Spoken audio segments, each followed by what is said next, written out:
Thomas and Friends, the adventure begins. A long time ago on the island of Sodor, there was a little railway known as the Northwestern. The Fat Controller was in charge. Many engines worked on the railway.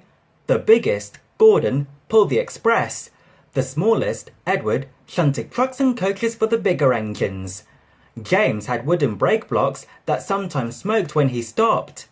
One day, Gordon told the others that a new engine was coming to the railway. "The last one we got was too small to be really useful," he said unkindly. "I'm not small," declared James. The new engine's name was Thomas. He had 6 small wheels, a short stumpy funnel, a short stumpy boiler, and a short stumpy dome.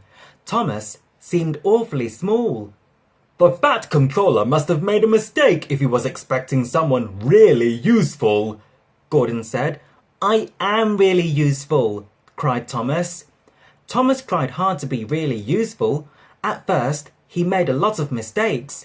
He huffed and pulled and rushed to and fro. He biffed and bashed into trucks and got in Gordon's way.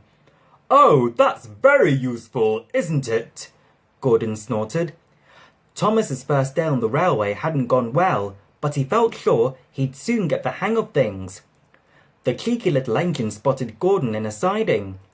He crept up and blew his whistle. "Wake up, lazy bones!" Thomas shouted. "Why don't you work hard like me?" Thomas hurried off laughing. Gordon was quite cross with Thomas. One rainy day at the sheds, Thomas met Henry, who looked worried. "Henry doesn't like rain," Edward explained. He told Thomas Henry's story. "Once an engine attached to a train was afraid of a few drops of rain. It rushed into a tunnel and squeaked through its funnel and never came out again." "Henry wouldn't budge," continued Edward. "He said the rain would spoil his lovely green paint and red stripes. He refused to move even after the rain stopped.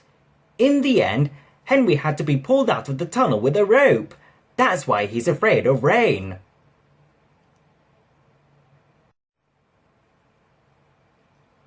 One morning, the Fat Controller sent Thomas to the steamworks to be repainted in the colours he liked to see on his railway. A man painted Thomas's water tank and dome blue. Another trimmed his windows with yellow paint. One used red paint to add stripes. Another man carefully marked out the number 1 on his side. Thomas raced proudly back to the yard. "Look, Edward, I'm blue, just like you." Edward laughed happily. "You're also number 1. "That means I'm the best," cried Thomas. The next morning, Thomas had to fetch Gordon's express coaches, but he arrived late. "Hurry up, you!" Gordon scowled impatiently. "Hurry up yourself," Thomas retorted. Gordon decided to teach Thomas a lesson. Gordon pulled away very quickly. There was no time to uncouple Thomas from the coaches. Gordon dragged Thomas along behind him and raced around a bend. "Stop! Stop!" cried Thomas. "Hurry! Hurry! Hurry!" Gordon said with a grin, and on he raced. At last, Gordon pulled into a station. "Well, little Thomas, now you know what hard work is like," he called. Poor Thomas was pulled slowly away to rest. He had a long drink from the water tower. "I want to pull my own train," he complained. "I want to see the world."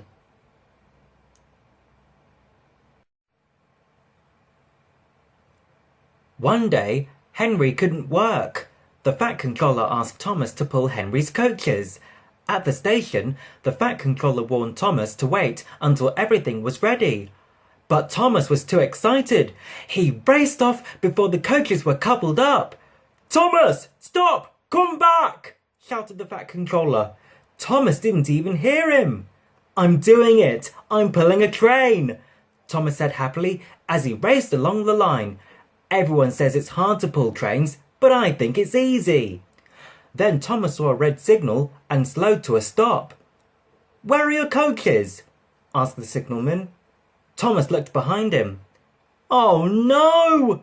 he cried. Thomas returned to Knapford Station, where the Fat Controller was trying to calm the unhappy passengers. Thomas said he was very sorry. "You still have a lot to learn, little Thomas," said the Fat Controller sternly. The passengers climbed aboard. This time, Thomas waited for the guard to wave his green flag before chuffing off. The next day, Edward kindly offered Thomas a chance to take his goods train. He warned Thomas that trucks sometimes play tricks on the engines. "Don't be silly," Thomas said, laughing. "Be careful," Edward said seriously. Things were going fine until Thomas reached a steep hill. On the way down, the truck sped up. Thomas was going so fast, he nearly went off the track. At Marin Station, he stopped inches from the buffer. "Why were you going so fast?" asked the Fat Controller. "Edward's trucks were pushing me," Thomas explained. The Fat Controller was cross with both engines and made them stay in the yard. Every day, Thomas worked very hard. He wanted to be a really useful engine. One afternoon, he and Edward came barreling toward the yard. "Help!" cried James. "The trucks are pushing me!" James sped through the yard with smoke and sparks flying from his wheels. "Use your brakes!" Thomas yelled as he raced after James. "Can't! My brake blocks are on fire!" called James. Thomas hurried to catch up with James. He was determined to help his friend. Suddenly, James headed into a tight bend in the track and crashed right off the rails into a field. The troublesome trucks tipped over. "I'll get help, James," Thomas promised him. Thomas raced back to Knapford Yard, right past the Fat Controller, straight to the breakdown train. "James has derailed, and so have his trucks," he called to Judy and Jerome. "Crew up!" shouted Jerome. "Let's go, Judy!" In no time, Judy and Jerome were ready to lift James back onto the track.